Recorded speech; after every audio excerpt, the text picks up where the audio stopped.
Hello everyone, I am Aditi Borua, working as an assistant professor in MBA department, Shobha Saria Group of Institutions.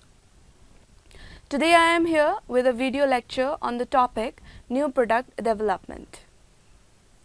Let's first start with what the contents has in it. Definition of new product development, process of new product development, reasons for product failure if a product is being commercialized in the market for the very first time, and the conclusion of the overall topic that we'll be talking about today. So students, this is the contents that we'll be talking about today. Now let's first start with the topic. Now the name itself is making you understand what we are going to talk about today. A product, a new product. But first, starting off with knowing what new product is, let's just first have a glimpse on what product is. A product is an item, is an object or a substance that is being manufactured or refined for sale in the market in order to satisfy the needs and wants of the customers. That is what a product is. Now adding the word new to it, how does the new product definition being defined?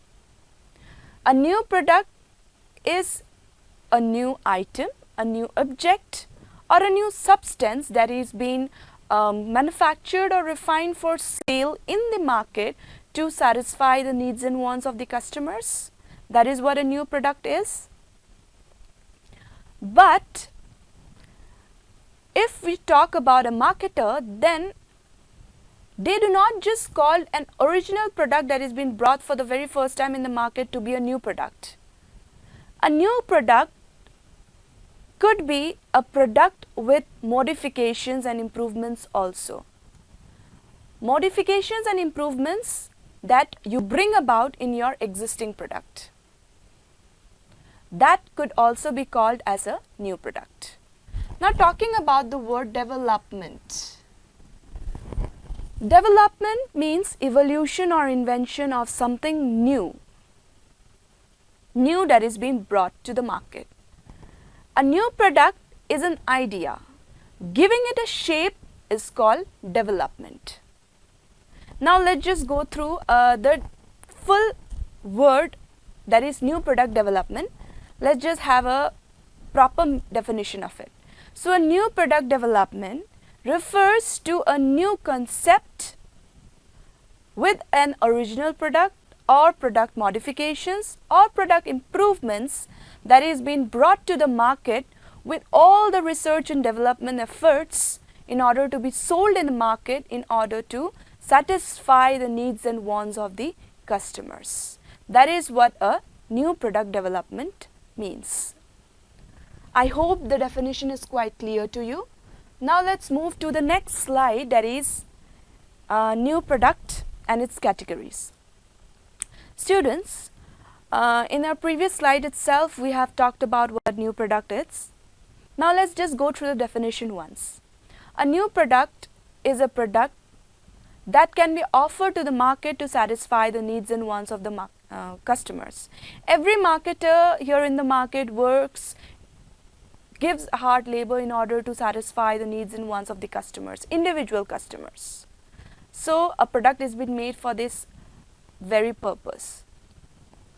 Now a new product is any product that is being perceived by the customer as being new.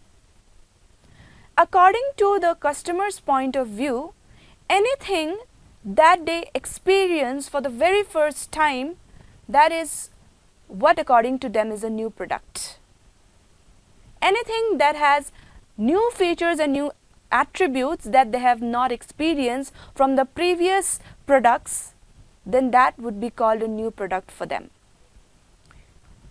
Now what according to a marketer could be a new product? Here I have listed some new product categories according to marketers.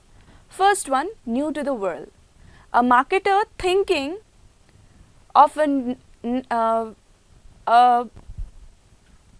something new, bringing new to the world, the very next big thing to the world, that is called a new product. Next, new to the product line. So first let's talk about what product line is. A product line is a group of products under a single brand. That is what a product line is. So if a marketer makes a fully new product line, then that would be called a new product. Third, addition to the existing product line. If a product line adds something new to it in its existing product line, then it would be called an addition to the existing product line. Improvements and revisions of existing products. Students, we have just previously talked about it, that any improvement or revision that you do to your existing product, that would be called a new product. So this is what is written in the fourth point. And the fifth one is cost reductions. Cost reductions means making any revised improvement in your price, any new revision in your price, making it lower or higher according to the worth of the product, then that it would be also called a new product. So these are some of the categories of what a new product is. Now let's move to the next slide.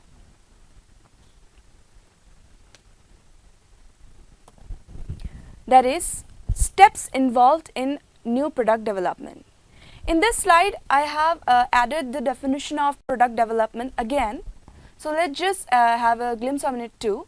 Product development, also called new product management, is a series of steps that includes the conceptualization, design, development and marketing of newly created or newly rebranded goods or services. So conceptualization here means an idea, designing that idea, giving it a shape and marketing that product to the targeted customers. That is what product development is. Now the steps that is involved in a new product development are as under: idea generation, idea screening, concept development, concept testing, analysis and introduction. These are the steps that is involved in the new product development. Now let's talk about them one by one. First of all, starting with idea generation. What is an idea? An idea is said to be a continuous systematic search for new opportunities. Every product to be brought in the market should have an idea, will start with an idea. Only when a marketer has an idea in his brain about what should I make and sell, then only he can give a shape to that particular product, shape to that idea. That is what idea generation is. Idea can be generated through various techniques. Some of them are creative generating techniques that could be generated through internal sources and external sources. Now talking about internal sources, here we can use the word creative generating techniques. Internal sources could be our employees, our R&D department, our sales force, anyone. Through brainstorming, through diverse ideas, we can bring out various kinds of ideas. We can list out various kinds of ideas. And external sources like our customers, our competitors, our suppliers, distributors, official offline public. So could be any one of them who could help us in bringing out or generating a new idea. Our competitors. Competitors are the one whom we can copy, but copying does not mean that we infringe the patents and copyrights of our competitors. An idea that we copy should be different from the competitors, so that we do not break any laws between the agreement, in the agreement. Now, let's talk about the next slide after idea generation, that is idea screening. Now when we have thought about ideas, I'm talking here about ideas, not just one idea. We have plenty, we'll get plenty of ideas through our sources, that is internal and external sources. Now from that plenty of ideas, we need to take up only one idea that could be successful for us, because it is not, we cannot say that every idea that we have thought about could be successful. So evaluating those ideas and taking up one such idea that could be successful for us and could be the most promising one for our business, we need to screen out that idea in our next step by focusing on each and every idea that we have taken up. So that is our next slide. Now, okay students, now talking about the third slide, that is concept development. Now once you have screened your idea that is going to be promising for you as a businessman and for the customers, now you need to give an idea a shape. That is what concept development is. The product idea converted to a product concept. When developing product concept, following criteria should be considered. Here I have mentioned 3 criterias. The first one is who will use the product. You need to choose your target customers. The target customers could be infants, could be adults, could be teenagers, could be the elder ones, anyone. Could be a male or a female according to gender, anyone. So product made according to the target customers, then only you can consider this criteria to be fulfilled. Next one, what primary benefit should this product provide? Students, according to customer's point of view, if we talk about, then a customer would buy a product only when it is giving some kind of benefit or value. Let's take an example of Sensodyne. Sensodyne toothpaste is a toothpaste that gives relief from sensitivity. That product, Sensodyne, is giving some kind of benefit. That is what every manufacturer needs to know. That only when you fulfill the benefits of your product is the time when it is going to be worth buying for your customers. This is the second point. The third one is, when will this product be consumed? The timing. Let's take an example of it. A bookseller. For a bookseller, what is the best time to manufacture and sell a book in the market? When an academic session starts, be it January or March, the best timing for a bookseller to sell his books? He cannot get profit if he sells his book in uneven months like January or December, when the students are actually not going to buy it. So here the manufacturer, be it a bookseller, be it any other manufacturer, should know the timing when the product is to be brought in the market and when they are going to be consumed by the consumers. So this is what the next slide has in it. Now next is concept testing. Once the the idea is being generated, screened and developed, now that developed product, that is a prototype you can say, you need to test that prototype. Now testing here should be done through real people. Now that people, we cannot take them take a group of people from our organization itself, because those are the employees, those are the ones who has helped or made the product. Now for them, finding flaws in the product could be difficult. But if you take a real-time consumer from the market or a group of consumer from the market, they would be the one who would be giving you a real feedback of your prototype or your idea that you have made to a product. They would be the one who would be giving you a real feedback of your product. So that is what concept testing is. Now once the testing is done, then the marketer starts taking strategic decisions on the product. Then it is going to make the marketer know whether the product is going to be successful in the market or not, if the test becomes positive.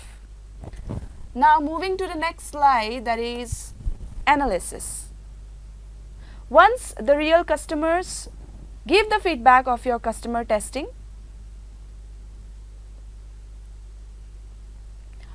it is time for the manufacturer to take strategic decisions for your product. Strategic decisions as in the keeping a price tag for the product, promotional strategies in order to make the people aware about your product, the geographic locations, and many more strategic decisions. So this is done in this particular step. Next is the last step, that is introduction. Introduction means commercializing your product. It is the last step where after thorough testing, like developing, manufacturing, now it is the time for you to introduce it to the market, introduce your new idea to the market. Now formally, before launching a new product to the market, there are some following decisions that every marketer has to take. We have talked about this in our earlier slide also. The timing, as I have given you the example of a bookseller, you need to know the right time, then comes the right place, then comes the right target, to whom the target market prospects, and the medium, the promotional strategy. Medium could be a hoarding, a leaflet, a brochure, an ad, door-to-door selling, could be anything. So these are the steps or decisions that are to be taken before launching or introducing the product to the market. So students, I hope the steps of new product development is quite clear to you. Now let's move to the next slide. Why does a product fail? The reasons behind a product failure. I have noted some of the reasons here, which according to me are the ones for a product to fail. First one is poor product quality. The quality, the perception of quality by the consumer is very important. When you make a product and a consumer buys it, paying something to it, it also in return wants that the product has some kind of quality. He or she has paid a lot of amount for your product. Now if they don't get the quality in return for the money they have paid, then how will they be your loyal customers? Or how is your product going to work in the market? So this is one of the important things that a marketer needs to think. If you are putting a price tag, keep the quality according to that. This is the first point. Second is high price. High production cost, high distribution cost leads to high price. But if your segment is the middle and lower segment, then how could that high price work in that particular segment? Are the people in the lower and middle segment able to pay the high price that you have kept? It is a matter of question. It is a matter of to think about. Will they be able to pay it? So whenever you keep the price tag, ensure your customers also, your target also. Keep the price tag according to your target customers. This is the next one. Third is poor timing. As we have talked about this in our 2-3 previous slides, right time is very important. Manufacture and sell it in the proper timing. Sweaters, manufacture and sell it in winter, when actually it is required for the people. Summer, is anyone going to use a sweater in summer? No. So you need to know the proper timing when your product should be dropped in the market. That is the third point. Fourth, extent of competition. A marketer needs to know whether it is a monopoly market where there is only one seller, or is it a market where there are various sellers. If it is a monopoly market where there is only one seller, then there is no extent of competition. Manufacture and sell and satisfy. This is what is the criteria for a particular one seller.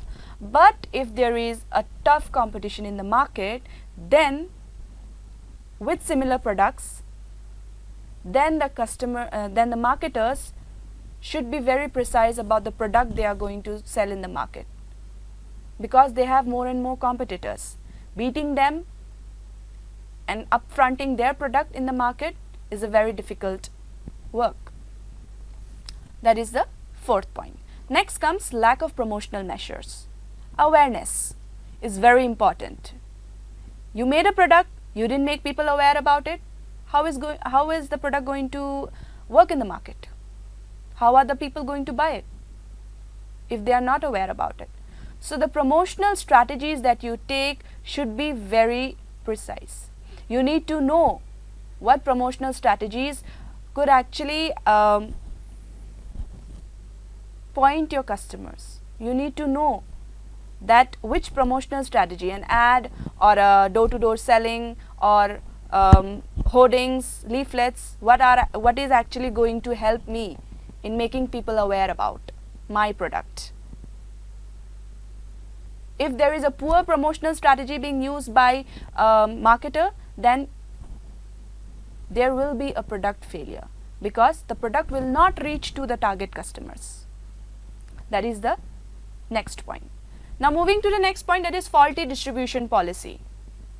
Distribution policy means a distribution system starting off from the manufacturer until the consumer. There are various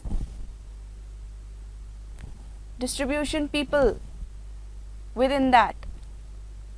The manufacturer, the wholesaler, the jobber, the retailer, the agents, then comes the consumers. So if in between the distribution system, the channel, there is some faults, then it will be difficult for the product to reach to the real-time consumers. This is what faulty distribution means. Next comes unavailability of spare parts.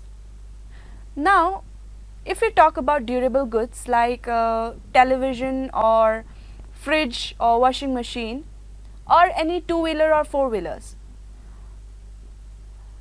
only the product that you make and sell is not only the most important one, but also the spare parts also that is being used in the product. So if the customers coming to you get annoyed by not getting the spare parts of your product the very next time they come, then what would be the word of mouth by them to the people outside, that this particular company has sold me a product but does not have particular spare parts for the product when I went for the very next time for a repair or for anything else. There would be a bad publicity of your particular product. This is one of the reasons for product failure. And the last one is poor after sales service. Various feedback portals, customer platforms are being made in order to take feedback from people, feedback from the customers. If there are any defects, if there are any improvements to be made in the product. If a company has a poor after sales service, means it only sells the product and does not take any other steps towards knowing the after effects of the product, or after sales service is not given to them, then also it is going to be a product failure. Then also it is going to be a loss for the manufacturers. So students, these are some of the points or reasons you can say for a product failure. If a marketer keeps all these points in mind and makes or manufactures a product, then it is sure for the product to get success in the market rather than getting failed. So this was all about new product development, where we have studied about new product development definition, what a product is, what a new product is, what development means, the steps of new product development, the reasons for product failure. Now let me just conclude everything that we have studied in our session today. In our conclusion slide, I have noted down here that every year million of rupees are being spent on R&D, means research and development, for making new products. And it is required actually. A marketer, in order to stick in the market, should do something new, should improvise the product that he or she is making. If the manufacturer doesn't do it, if the product becomes stagnant in the market, then it will come to the decline stage. And when a product comes to the decline stage, it is going to be very difficult for the marketer to keep up with the product further. So this is all about new product development. I hope students, things are quite clear to you. The topic is quite clear to you. Thank you so much.